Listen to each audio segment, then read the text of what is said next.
Well, hello everyone. This is Keith with Positively Osceola here at Malau Bakery, right on Fortune Road, Kissimmee. If you haven't been here, this is something you just need to do. And if you can do it with a guy like Dr. Mark Shanoff, Superintendent, Osceola School District, then it's even a bigger win. How are you doing? I'm great, Keith. Thanks for having me. What a great day. Busy day for you, as they always, I'm assuming they always are. You had a big day this morning, right, with a new transportation facility? We did. We broke ground on another transportation facility, Transportation West. Right. We have Transportation East, which is off of Nova Road.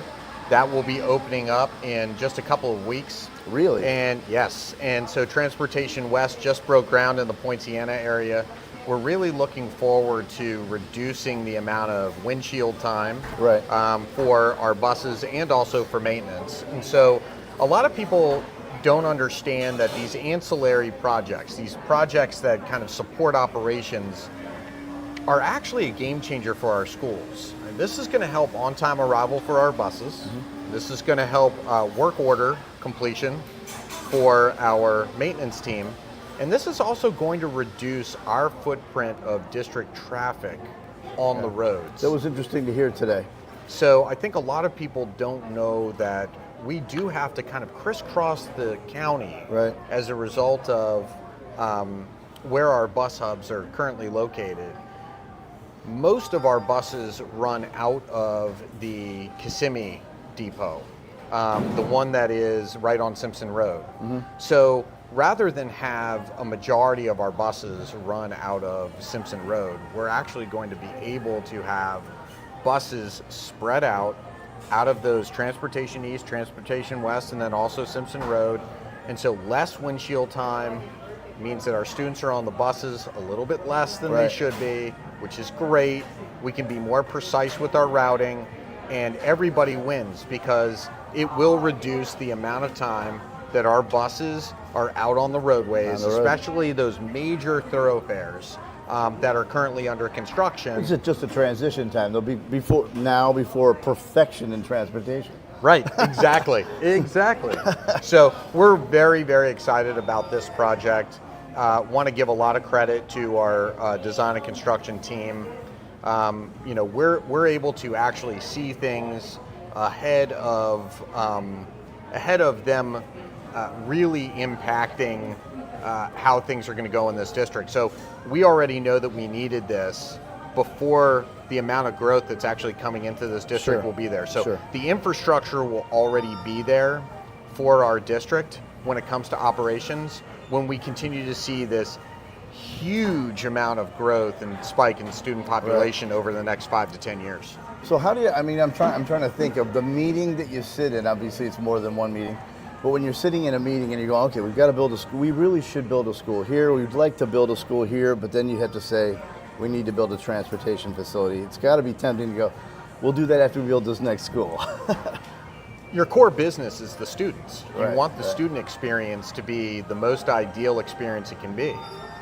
Having worked in operations, I understand that there's a connection, though, between operational efficiency and the student experience. Right. So students, 29,000 of our students actually ride a school bus to school. Really? So that's 29,000 hellos every morning, and that's 29,000 goodbyes, have a nice evening. For sure. Every afternoon. And so because of that, that's just as important a part of the educational experience as the learning spaces. But also then maintaining those learning spaces and ensuring that they're comfortable, that they're safe, that everything's operating properly. We can ensure that all of our students have a better educational experience by ensuring that maintenance is close by ensuring that transportation is close by. All of that responsiveness actually leads to a better learning experience for our kids and a better working experience for those that are doing the most important work, our teachers, school leaders, those that are actually working to support the student learning work in schools.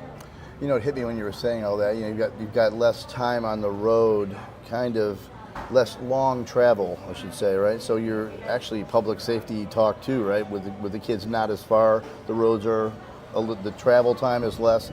the distance is less, maybe a little safer as well? Absolutely. I mean, Okay. anytime we can reduce the surface area time, obviously we're mitigating risk in doing that. Sure.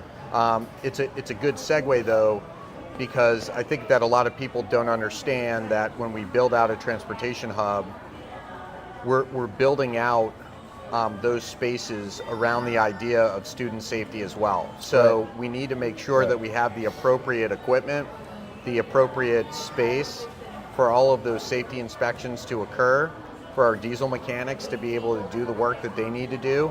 We need to create spaces where they want to stay, where they want to be here. Right. And so if we can create state-of-the-art spaces for those mechanics and safety inspectors to work in, it only benefits our kids as well. It makes for safer busing. Sure. And so, but yes, I mean, it will reduce the amount of time that folks have to wait for repairs, and it will reduce the amount of time that our students will be spending on their buses or waiting for their buses. Right. I'm going to segue real quick just to make sure we have nothing going on wrong. We're good, we're good, we're good. Okay. The beauty of being able to edit. Yep. So again, you know, great facilities being built. We're you know, blessed to be able to see some of those things starting. It's just, and it's often, probably not often enough for what you'd like to get going, but I think you're doing a great job. I don't know of another organization that's working that hard, like you said earlier, to get ahead of where you are right now. So that also, I want to make sure we don't miss this part of this discussion. That also opens up huge amounts of opportunities for people, whether that be, you know, educators in the classroom, admin-based, school-related employees, bus drivers. There have got to be a lot of opportunities you're seeing that you'd like to see people be aware of. Absolutely. I mean, we're constantly hiring. We're the largest employer Right. in the county. We're 8,000 strong with our employees. Really? So, and we're hiring in all areas. It really just comes down to if folks see themselves being a part of something bigger than themselves, something that is really going to advance the community and make the community a much better place, come and be a hero for our students. And that hero comes in many forms. So Sure. it can be teachers, but it could also be front office staff. Right. It could be accountants. A lot of people don't understand that we have an entire finance and business function that exists within our district. People have to get paid on time.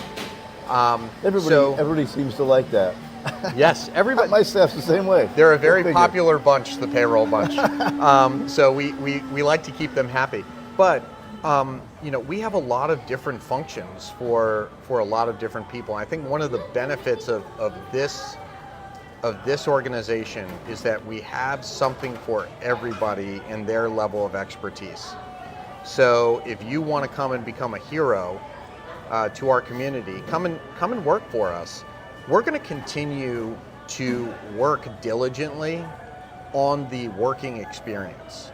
So that's something we talk about quite a bit, and we don't get to operationalize those things as fast as we would like, but Right. for us it is important that the employee working experience is beneficial as possible, that they feel connected.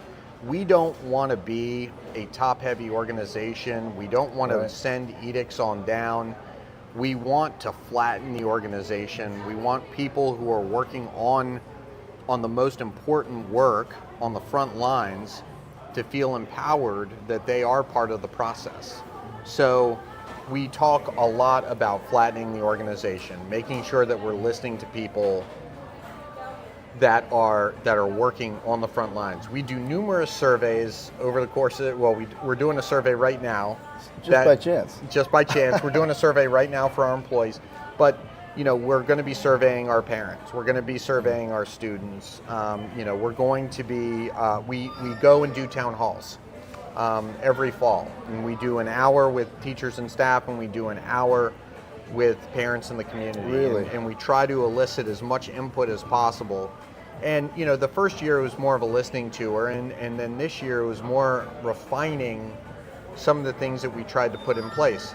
At the end of the day, my job is to make sure that our employees feel like they're empowered, that they feel committed to the mission, and that I am supporting the work that they're doing, which is why I try to spend as much time as I can out in those environments, working side by side. And so the job shadows that I've done That's a cool a thing, bunch. by the way. Yeah, thank you. That's a cool thing. But it's informed so much of what we talk about at the board table, in the cabinet room. There's always somebody says something and then I say, yeah, but. And when I shadowed so-and-so, that's not how it was. So what we think the experience is and how it is in fact, we need to make sure that we close that gap. And that the only way to be a responsible leader is to really understand and empathize with the day-to-day work that's taking place throughout every one of our 8,000 employees, because we cannot get it done without each and every one of them. When one of them's out, we're missing something. Right. When one of those positions is vacant, we're missing something. Sure. So everybody is important, everybody is valued, everybody plays a part in student success. You know, I mean, what everything you said resonated on a bunch of different levels to me, right? Like, geez, I better really pay attention to this on my own, my own business. But I know a lot of organizations aren't thinking that way. And they may be great organizations, they may be great and successful businesses, but they're not thinking that way. So then that longevity with staff is jeopardized and sometimes. And so then it hit me, you know, what a great way to learn for businesses in the community to pay attention to what you're doing, because and you said 8,000 employees, something to be paid attention to. And what also hit me was, are you hearing any, or are you finding any professions out there that have maybe, you know, somebody finds themselves in a career for a number of years, and you get to that place where you go, gosh, is this all there is? You know, am I making some kind of a difference? Am I making a positive impact on the people around me? Because, you know, it's like you hear somebody say, well, you know, they climbed up the ladder their whole life, they found themselves on the wrong wall. Are you finding folks that are saying, gosh, you know, I want to do something that I know before my work year's over, that I know that has impacted other people? Are you seeing professions and people following into that? That is probably the most inspiring part of my job. Really? Yes. So when I meet folks that work for us that are career changers, and we talk about what they were doing before and how it might have been great monetarily, right, or at least better than, you know, what government typically pays. They were really struggling to find meaning in the work. When you can actually work in an environment where you can claim ownership over the quality of what you're doing, and you can claim ownership and success in the fact that somebody is crossing the stage and they're gonna change the trajectory of their families forever. There's nothing more empowering than that. There's nothing more. There's no amount of money that you could earn that gives you the satisfaction of a student walking across the stage and potentially breaking the cycle of poverty for their families. A student walking across the stage when the deck was stacked against them, when they struggled with learning disabilities. Sure. When they were probably thinking in 9th or 10th grade, I'm not good at anything. Well, it's up to us to go ahead and tap into that. And so when those students cross that stage and we see how many employees are actually part of that journey, right? You know, you have custodians that are able to connect the work that they do to students crossing that stage. It's That's about really graduation. True. That's huge. And you have bus drivers that talk about, you know, I'm a part of that. I'm a part of that student being able to walk across that stage. A lot of our bus drivers, they'll do a high school run, they'll do an elementary school run, they'll do a middle school run. Most of those are within the same feeder pattern. Occasionally, you'll see that same student from elementary school to middle school to high school. you're part of that educational journey for that kid. Sure, in a big way. In a huge way. Yeah. So, yes, there is something to us going into, I walked into payroll during Hurricane Milton. It was not safe for people to be out of their homes. Right. And payroll was in the office. And they were making sure that everybody was going to get paid Right. while we were out, because we already knew that we were going to be canceling schools. Right. They made sure that that payroll got transmitted over to the bank, and that the bank was going to be able to issue payment to our employees. And they saw that as their cause. Yeah. That is their mission, that everybody was counting on them to deliver that. And nobody thinks of a payroll clerk as a hero. Guess what? In our district, they are absolutely heroes. Yeah, I'm sure and what that they were able to do over Hurricane Milton, I'll never forget. Yeah. Them sacrificing really their own safety. They demanded that they come in. They refused to stay home. So they had a reason not to come in. Yeah, and but they still came in. absolutely they Yeah. had a reason not to come in. Sure. But they knew that everybody was counting on them. And those are the people that I want to work beside. Right. Those are the ones that, to me, are heroes. Those are the ones where, yeah, I got a lot on my plate, but if I'm worried about my employees at 9 p.m. at night, or trying to figure out what's a better way to kind of make things work for them, I'm thinking about payroll clerks. Yeah. I'm thinking about bus mechanics. Right. I'm thinking about teachers. I'm thinking about paraprofessionals. I'm thinking about records clerks. We have so many different job functions and so many people that understand the mission. And those are the folks that I am so inspired to work hard for. They're the heroes. I may be the face Right. of the district. I am by no means the best part of the district. Well, you've obviously communicated to them. If they understand the core of the mission, that gets communicated on all levels, right? So obviously you guys are doing that from a leadership standpoint. Your board, and you're working with your board, and they're learning from what you're doing. So here's the challenge. We could sit here right now for 2 hours, and I would probably not let you know what time it is, because I could sit here and want to hear about this. These are things that everybody really needs to know. And I have been blessed to be able to meet with folks that are school-related employees, different paraprofessionals, folks that are doing things that are not going to get much notoriety, and they'll say what you just said. They will say that this is impacting, this is important, that's why I do it. Right. So you've done a great job communicating that. I'm gonna have to flip this to like part 2, so because I know you've got to get to another responsibility, and I would love to take more time from you, but I'm not going to do it today. So I want to thank you. Thank you. But let's go ahead and one more time, if you would give me that overview challenge to folks that might be looking for something that is monumentally rewarding and monumentally needed, right?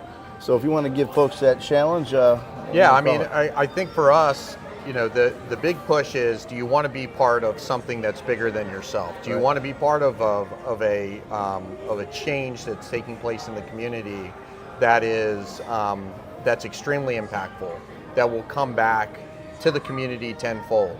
That we're in the process of trying to skill up and teach the very people that are going to need to take care of us when we're elderly in our old age, right. When we're no longer ambulatory. We're going to need these individuals to help us. And there is a place for you within our organization. I've traveled the country since I've been in this role.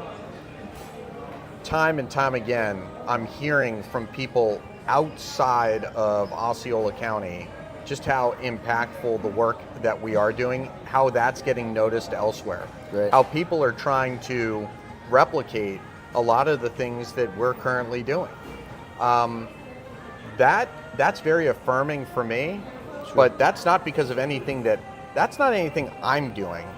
It's the work that the team is doing. Right. It's the work that my family is doing in SDOC. They are genuinely family to me. Sometimes family gets along, sometimes family don't get along. You're around each other a lot. Yeah, we're around each other a lot.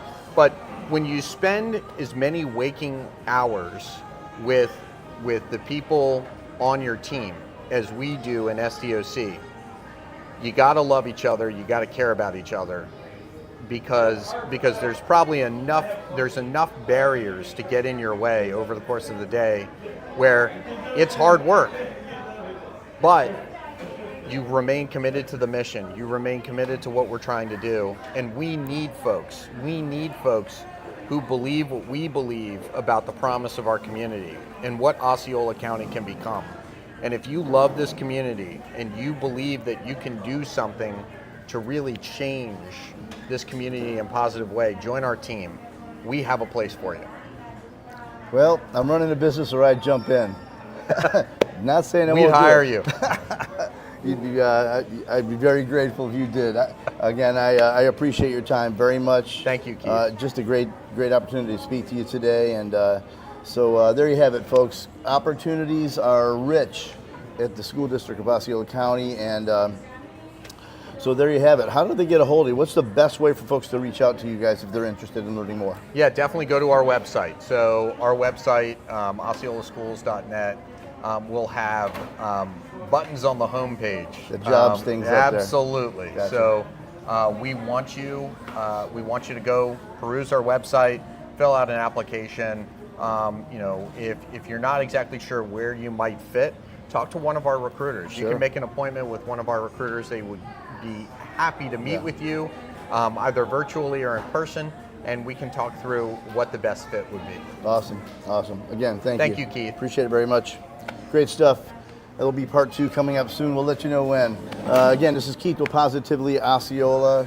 Another one of our Coffee Talk Lives here at Malawi Bakery in Kissimmee, along with Dr. Mark Shanoff, the Superintendent, School District of Osceola County, together making a positive difference in and around Osceola County.